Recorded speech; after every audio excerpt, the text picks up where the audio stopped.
प्रिय विद्यार्थियों, आज हम लोग मैथ्स 2 के चैप्टर वृत्त अर्थात सर्कल से संबंधित प्रकीर्ण प्रश्न 3 के कुछ प्रश्नों को हल करेंगे। आपके स्क्रीन पर 8वां प्रश्न दिखाई दे रहा है कि आकृति 3.88 में बिंदु x तथा y, x देखो दिखाई दे रहा है, और y केंद्र वाले अंतःस्पर्शी वृत्त, अंतःस्पर्शी मतलब जो बड़े वाले वृत्त के अंदर क्या है, छोटा वाला वृत्त आए और दोनों एक बिंदु पर स्पर्श करें। देखो यहाँ पे x केंद्र वाला एक छोटा वृत्त है और y केंद्र वाला क्या है, बड़ा वृत्त है। बराबर, दोनों बिंदु z पर स्पर्श कर रहे हैं।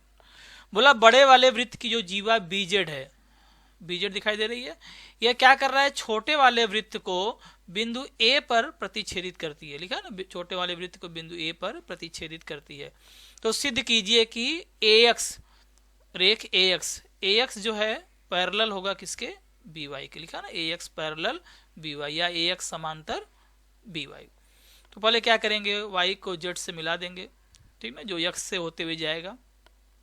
अब देखो पीछे आप प्रमेय पढ़े हो कि परस्पर स्पर्श करने वाले वृत्तों के केंद्र, एक का केंद्र x है, दूसरे वाले का y है।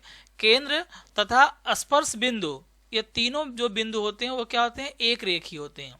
जब एक रेखी होते हैं तो हम इसे उसको ऐसे लिखते हैं y dash x dash z, ठीक, एक रेखी हो गए। एक रेखी इसलिए दिखाते हैं कि वो तीनों एक रेखा में है, इसलिए जो है बाद में हम उसको जब त्रिभुज में हम आते हैं तो वह बिल्कुल स्ट्रेट मान के चलते हैं और सिद्ध करने में हमको आसानी रहती है, बाद में उसका हम लोग यूज कर लेंगे।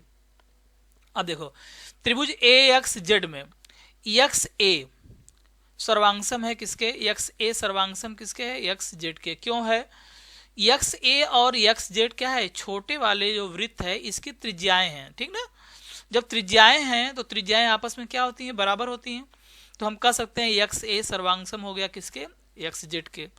अब अगर दोनों बराबर हैं तो इनके सामने का कोण भी आपस में क्या होगा, बराबर होगा। तो यह कोण क्या होगा, ध्यान दो, यह कोण इस कोण के बराबर आ जाएगा, ठीक। तो हम कह सकते हैं कोण XZA जो है, कोण XZA मतलब यह कोण सर्वांगसम हो जाएगा कोण XAZ के। मतलब यह कोण आपस में क्या हो जाएंगे, सर्वांगसम हो जाएंगे। अब इसमें क्या करेंगे हम लोग, थोड़ा इस कोण का नाम हम बदल देंगे। क्यों, क्योंकि यह कोण देखो क्या है, बड़े वाले त्रिभुज में भी आ रहा है, ठीक ना, तो इसलिए इसका नाम चेंज करेंगे। तो कोण देखो यहाँ पर हमने किया है कोण XZA, इसके जब हम लिख सकते हैं कोण YZB। दोनों देखो कोण Z को ही रिप्रेजेंट कर रहे हैं, इस कोण को ही देखो XZA बोलोगे तो भी यही कोण हुआ, YZB बोलोगे तो भी वही कोण हुआ, कोणों के भिन्न नाम। तो YZB सर्वांगसम हो गया, वही सेम कोण XAZ। अब आते हैं त्रिभुज BYZ, जो बड़ा वाला त्रिभुज दिखाई दे रहा है आपको, में भी वही क्या होगा, YB जो है सर्वांगसम होगा YZ के। क्यों होगा, क्योंकि ये भी क्या है, वृत्त की त्रिज्याएं हैं, बड़े वाले वृत्त की त्रिज्या है ना, YB सर्वांगसम हो जाएगा YZ के। तो अगर YB सर्वांगसम हो गया YZ के तो इसके सामने के कोण भी आपस में क्या होंगे, बराबर होंगे। तो YB के सामने का कोण कौन सा, यही देखो कोण YZB सर्वांगसम हो जाएगा किसके, कोण YBZ के। दोनों आपस में क्या हो गए, सर्वांगसम हो गए। अगर कोण सर्वांगसम है तो उनके सामने के भुजाएं सर्वांगसम होती हैं, अगर भुजाएं सर्वांगसम है तो उनके सामने के कोण आपस में क्या होते हैं, सर्वांगसम होते हैं। अब आ जाओ देखो परिणाम 1 और 2 में, दोनों में देखो ध्यान दो कि देखो यहाँ पे देखो कोण YZB यहाँ भी है, कोण YZB यहाँ भी है। देख रहे हो दोनों का जो लेफ्ट हैंड साइड है वो आपस में क्या है, इक्वल है, YZB। तो अगर दोनों का लेफ्ट हैंड साइड इक्वल है तो दोनों का राइट हैंड साइड, मतलब यहाँ पे देखो एंगल XAZ और एंगल YBZ भी आपस में क्या हो जाएंगे, सर्वांगसम हो जाएंगे।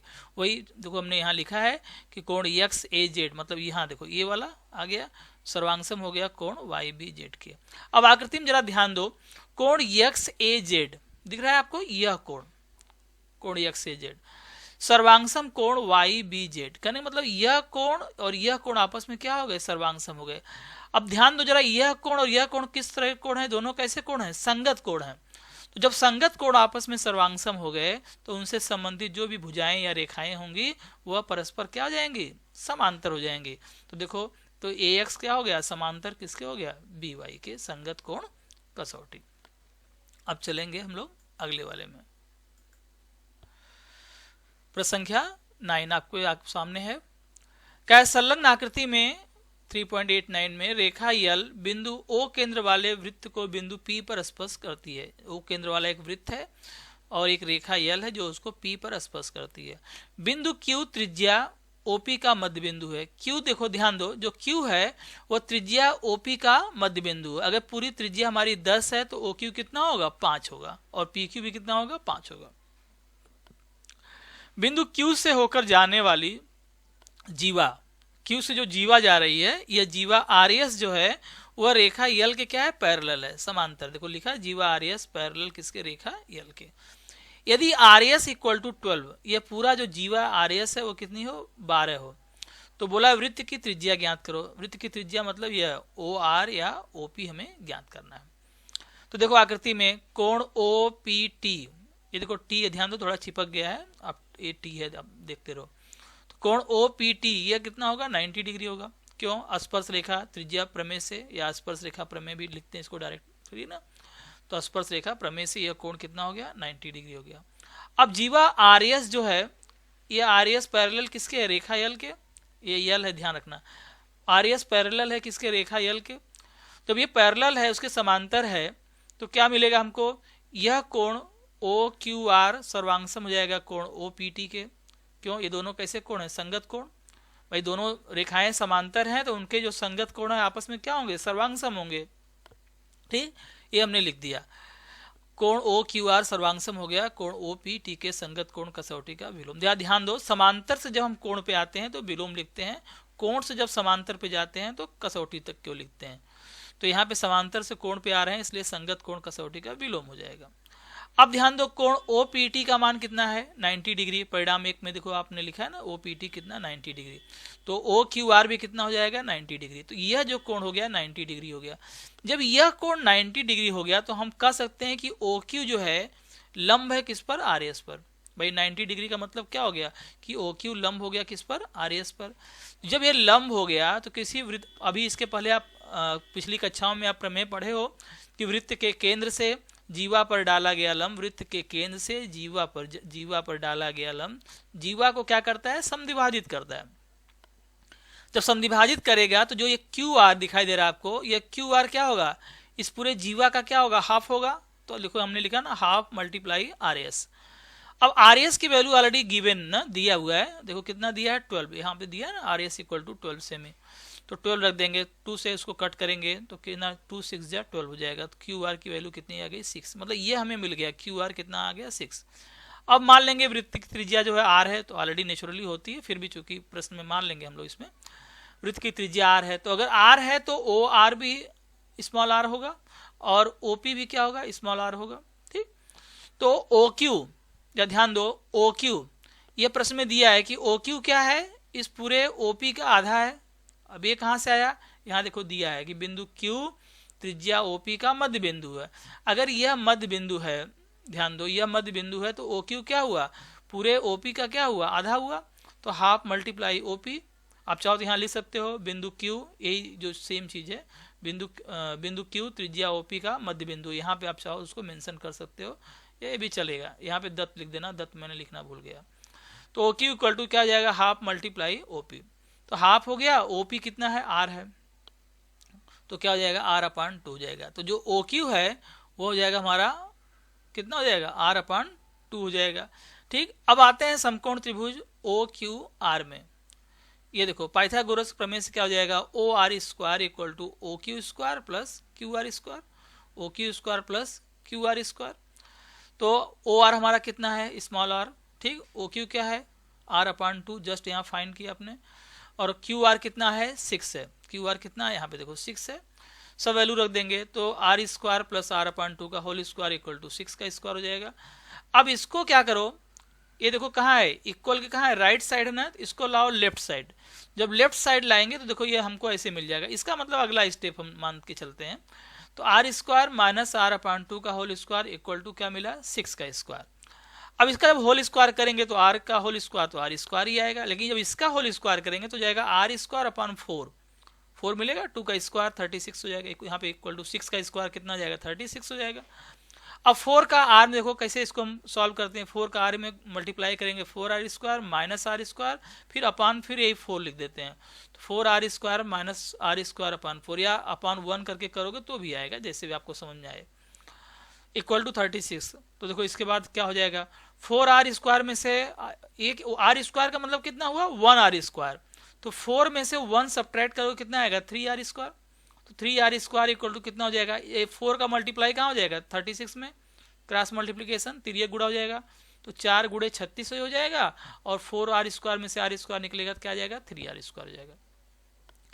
अब देखो इसको कैसे सॉल्व करेंगे, 4 में 36 से जब मल्टीप्लाई करोगे तो कितना आएगा 144, और 3 कहाँ आएगा इसके नीचे आ जाएगा हर में, तो r² इक्वल टू हो जाएगा 144 अपान 3 हो जाएगा।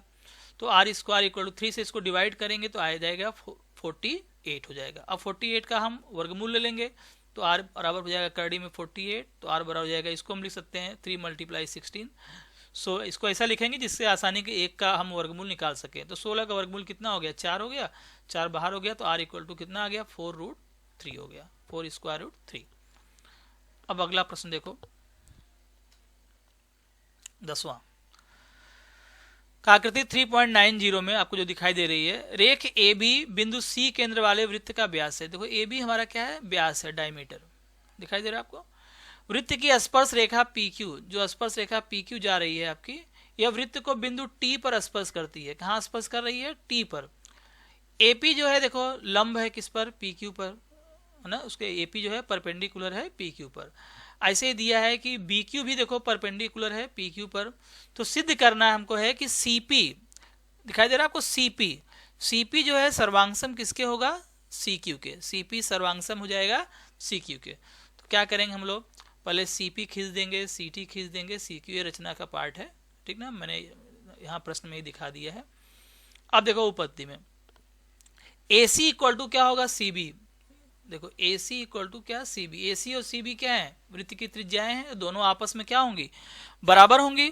तो AC upon CB equal to आ जाएगा 1। कैसे 1 कैसे आया, देखो जब CB को यहाँ से हटाओगे तो ये कहाँ आएगा AC के नीचे आएगा हर में, जब यहाँ आएगा तो यहाँ पे कुछ भी बचेगा नहीं, तो यहाँ पे क्या लिखेंगे 1, क्योंकि 1 का मल्टीप्लाई करते हैं CB में तो CB हो जाता है। तो देखो यहाँ पे ऐसे भी तुम तिरिया गुड़ा कर चेक कर सकते हो, CB × 1 इक्वल टू क्या हो जाएगा CB, अर्थात AC upon CB equal to आ जाएगा 1। अब देखो यहाँ पे ध्यान दो, AP भी लंब है PQ पर, BQ भी लंब है PQ पर, और CT भी लंब होगा PQ पर। क्यों, क्योंकि यह स्पर्श रेखा त्रिज्या से, ठीक ना, स्पर्श रेखा प्रमेय हम देखो यहाँ मेंशन किया है, क्योंकि ये त्रिज्या है, तो त्रिज्या है और ये क्या स्पर्श रेखा, तो ये भी क्या होगा 90 डिग्री होगा। तो AP भी CT और BQ ये तीनों जो है PQ पर लंब हैं। जब तीनों जो है किसी एक ही रेखा पर लंब हैं तो तीनों परस्पर क्या जाएंगे समांतर हो जाएंगे। तो देखो हमने यहाँ लिखा है कि AP समांतर CT समांतर BQ। अब तीनों आपस में समांतर हो गए तो हम कह सकते हैं तीन समांतर रेखाओं द्वारा बने अंतःखंड के गुणधर्म से क्या मिलेगा, PT upon TQ equal to AC upon CB। देखो हमने यहाँ लिखा है PT upon TQ equal to AC upon CB। अब देखो अगले स्टेप में इधर आ जाओ, PT upon TQ equal to AC upon CB कितना, देखो यहाँ पे है कितना आया है 1, AC अपान CB के प्लेस पे 1 रख देंगे, फिर तिरिया गुणा करेंगे तो PT इक्वल टू क्या आ जाएगा 1 का TQ मल्टीप्लाई करोगे TQ आएगा। तो PT इक्वल टू क्या मिला TQ। देखो यहाँ पे मिल गया हमको कि जो PT है, देखो ये PT और ये QT आपस में क्या हो गए बराबर हो गए, PT और QT आपस में बराबर हो गए। देखो हमने यहाँ लिखा रेख PT सर्वांगसम रेख QT, TQ लिखो चाहे QT लिखो एक ही बात है। अब आते हैं देखो त्रिभुज CPT दिखाई दे रहा है आपको, त्रिभुज CPT और त्रिभुज CQT में, इन दोनों त्रिभुजों में क्या होगा, CT जो है देखो सर्वांगसम है CT के खुद के, क्यों सामान्य भुजा है। CT देखो कहाँ है, इस त्रिभुज में भी आ रही है और इस त्रिभुज में भी आ रही है, तो CT सर्वांगसम हो गया CT के, और यह चूंकि लंब है तो यह कोण भी 90 होगा, यह भी कोण 90 होगा, तो हम कह सकते हैं कोण CTP सर्वांगसम हो जाएगा किसके, कोण CTQ के प्रत्येक 90 अंश। और रेख PT जो है सर्वांगसम रेख QT के, देखो यहाँ पे ऑलरेडी अपने परिणाम 2 में मेंशन किया है। तो हमें क्या मिला, दो भुजाएं सर्वांगसम हो गई और उनके बीच का कोण सर्वांगसम हो गया। तो कौन सी कसौटी हो गई, भू कसौटी के अनुसार दोनों त्रिभुज क्या हो गए सर्वांगसम हो गए। जब दोनों त्रिभुज सर्वांगसम हो गए तो उनकी संगत भुजाएं भी क्या हो जाएंगी सर्वांगसम हो जाएंगी। तो हम कह सकते हैं CP जो है सर्वांगसम किसके हो जाएगा CQ के, सर्वांगसम त्रिभुज की संगत भुजा। अगला प्रश्न 11वां, क्या 3 सेंटीमीटर त्रिज्या तथा बिंदु ए बी तथा सी केंद्र वाले वृत्तों की रचना इस प्रकार कीजिए कि प्रत्येक वृत्त अन्य 2 वृत्तों को स्पर्श करता हो। मतलब 3 सेंटीमीटर रेडियस लेकर और उनका केंद्र ए बी सी लेना है, दिया ना, ए बी सी केंद्र लेकर आपको सर्कल ड्रा करना है और प्रत्येक सर्कल एक दूसरे को क्या करें, टच करें। तो देखो पहले एक चाहो तो आप एक अलग से कच्ची आकृति बना लो, तो मैंने डायरेक्ट पक्की आकृति ले लिया। आप चाहो तो एक अलग से छोटा सा एक कच्ची आकृति बना के आप विश्लेषण लिखोगे तो ज़्यादा बेटर रहेगा, क्योंकि जगह का भी थोड़ा प्रॉब्लम था, इसलिए मैंने उसको डायरेक्टली इसको ले लिया। तो माना ए तथा बी केंद्र वाला वृत्त, हम मान ले रहे हैं कि ए और बी, देखो यहाँ पे मैं इसी को पक्की आकृति से ही मैं इसको आपको समझा रहा हूँ। ए तथा बी केंद्र वाले वृत्त बिंदु पी पर, ये देखो पी है ना, पी पर स्पर्श कर रहे हैं, मान ले रहे हैं। ए और सी वाला वृत्त हम मान ले रहे हैं कि क्यू पर स्पर्श कर रहा है। बी और सी वाला वृत्त जो है, बी और सी केंद्र वाला वृत्त बिंदु आर पर स्पर्श करते हैं। अब आपको मालूम है कि स्पर्श करने वाले जो वृत्तों के केंद्र और स्पर्श बिंदु क्या होते हैं, एक रेखी होते हैं। तो हम कह सकते हैं कि देखो यहाँ पे ए पी बी एक रेखा में होंगे, ए क्यू सी एक रेखा में होगा, बी आर सी भी एक रेखा में होगा। तो जरा ध्यान दो कि यहाँ पर कि ए बी कितना होगा, अभी ए बी कितना हो जाएगा, ए पी और प्लस पी बी होगा, क्योंकि सबकी रेडियस कितना है, 3 है। देखो यहाँ पर हमने लिखा ना, A P A Q B P सब क्या है, 3 सेंटीमीटर है। तो ए बी कितना हो जाएगा, 3 + 3 कितना हो जाएगा, 6 सेंटीमीटर। ऐसे बी सी कितना हो जाएगा, 3 + 3 6 सेंटीमीटर। और ए सी भी कितना हो जाएगा, 3 + 3 6 सेंटीमीटर। अब कैसे आप इसको रचना करोगे, विश्लेषण, ध्यान रखोगे कि विश्लेषण लिखना जरूरी होता है। अगर कुछ ऐसे प्रश्न होते हैं जिसमें जानकारी कुछ हम अलग से निकालते हैं, उसमें विश्लेषण हम लिखते हैं, तो इसलिए आपको इसको लिखना ही लिखना है। अब ध्यान दो, तीनों भुजाओं की लंबाई कितनी हो गई, 6 6 6 सेंटीमीटर। तो आप किसी एक भुजा को नीचे ले लो, तो हमने क्या किया, बी सी को ले लिया, कितना, 6 सेंटीमीटर। और यहाँ बी से देखो 6 का चांप लगाया और सी से भी 6 का चांप लगाया। जहाँ पे कट किया वो बिंदु क्या हो गया, ए हो गया। ठीक, तो एक त्रिभुज हमारा बन गया ए बी सी, जो वास्तव में समबाहु त्रिभुज हो गया, क्योंकि तीनों भुजाएं आपस में क्या है, बराबर हैं। अब क्या करो, ए को केंद्र मानकर 3 सेंटीमीटर रेडियस लेकर, उसकी त्रिज्या लेकर सर्कल ड्रा कर दो। ऐसे बी को केंद्र मानकर 3 सेंटीमीटर रेडियस लेके सर्कल ड्रा कर दो, और सी को केंद्र मानकर आप 3 सेंटीमीटर लेकर सर्कल ड्रा कर दो। तो देखोगे इस तरह की आकृति आपकी आएगी। ठीक, अगला प्रश्न 12वां, कैसे सिद्ध कीजिए कि वृत्त के कोई भी 3 बिंदु एक रैखिक नहीं होते। मतलब अगर कोई भी 3 बिंदु हैं जो वृत्त पर स्थित हैं, उसकी परिधि पर स्थित हैं, वह एक रेखा में नहीं होंगे, यह जो है हमें दिखाना है। तो देखो दत्त ओ केंद्र वाले वृत्त में, देखो हमने यहाँ लिखना छूट गया है, यहाँ पे आप उसको मेंशन कर देना। ओ केंद्र वाले वृत्त में बिंदु ए बी तथा सी वृत्त पर स्थित हैं, यहाँ पे लिख देंगे आप ना।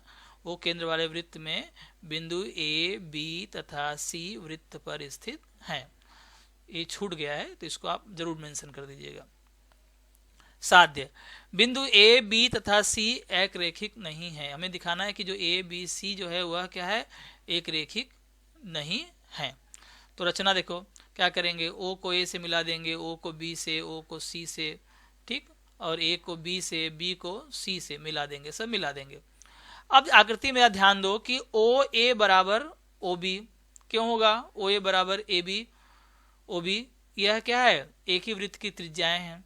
तो अगर ओ ए ओ बी के बराबर है, इसका मतलब जो बिंदु ओ है वह क्या है, ए से भी समान दूरी पर है, बिंदु ओ क्या है, बी से भी समान दूरी पर है। देखो हमने लिखा ना, बिंदु ओ बिंदुओं ए तथा बी से क्या है, समदूरस्थ है। तो लंब समद्विभाजक प्रमेय आप पढ़े हो 9th में।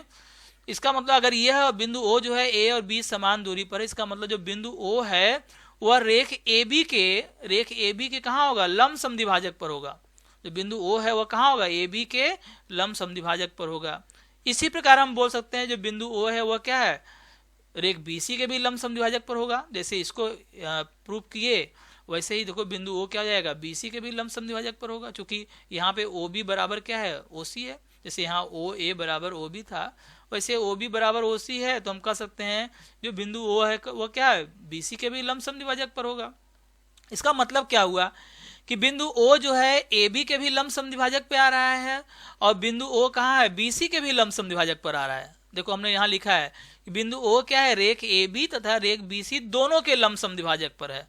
इसका मतलब क्या हो गया है कि रेख ए बी और रेख बी सी दोनों के लंब समद्विभाजक बिंदु ओ पर प्रतिच्छेदित करते हैं। देखो दिखाई दे रहा है आपको कि ए बी का लंब समद्विभाजक और बी सी का लंब समद्विभाजक कहाँ प्रतिच्छेदित करते हैं, बिंदु ओ पर, ठीक ना, ये प्रतिच्छेदित करते हैं। लेकिन अगर हम मान लें, इसको बोलते हैं इनडायरेक्ट मेथड, अगर मान लें कि बिंदु ए बी सी एक रैखिक है, ऐसा हम कल्पना करें कि ए बी सी एक रेखा में, अगर एक रेखा में होगा तो जो ए बी का लंब समद्विभाजक होगा और बी सी का लंब समद्विभाजक दोनों जब खींचोगे तो दोनों कैसी आएंगी, समांतर रेखाएं आएंगी। देखो हमने यहाँ लिखा भी है, आप खींच के देखना। आगे से मालूम, सपोज करो कि यहाँ एक बिंदु ए है, यहाँ पे एक बी है, यहाँ पे सी है, तो ए और बी का जब खींचोगे तो इस तरह आएगा, बी और सी का खींचोगे तो इस तरह आएगा, तो दोनों समांतर रेखाएं आएंगी, इसका मतलब समांतर हो जाएंगी। जबकि यहाँ पे क्या बोला है कि दोनों जो है, दोनों के लंब समद्विभाजक बिंदु ओ पर प्रतिच्छेदित करते हैं, जो हमने प्रूव किया।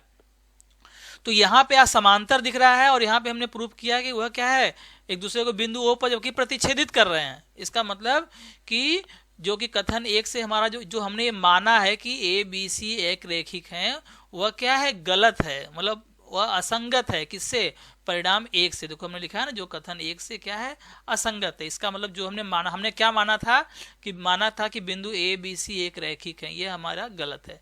तो अगर ए बी सी एक रैखिक नहीं है, इसका मतलब कि बिंदु ए बी तथा सी क्या है, एक रैखिक नहीं है, जो हमने इसका जस्ट उल्टा हो जाएगा। ठीक, यहाँ पे आप जरूर मेंशन कर लीजिएगा, ये बाई मिस्टेक छूट गया है, कि ओ केंद्र वाले वृत्त में बिंदु ए बी तथा सी वृत्त पर स्थित बिंदु हैं।